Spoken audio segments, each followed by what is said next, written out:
Oh, ito mga kapatid, may kaunting tip at idea lang ako sa inyo. Ayan yung ating Easy Ride na 150N. So baka ganito lang mangyayari din sa inyo, no? So start ko. Ayan.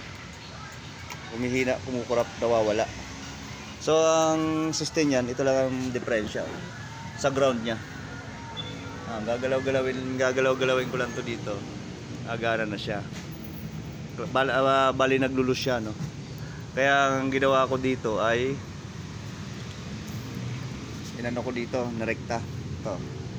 Ayan, direct. Tingnan nyo, Oh, ayan, direct natin. Dito sa body ground din. Kasi nag-loose yung kanyang ground. So ayan, tinanggal natin. Okay na naman siya. Try naman natin i-start. So yun, nawawala, no. Kahit sabihin natin na siya ay nakakabit dito sa kanyang high tension wire, is nawawala pa rin. So ito, i-direct natin dito sa body ground.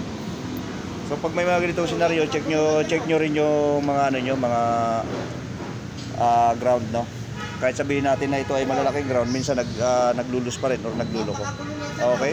Konting tip at idea lang yung mga kapatid.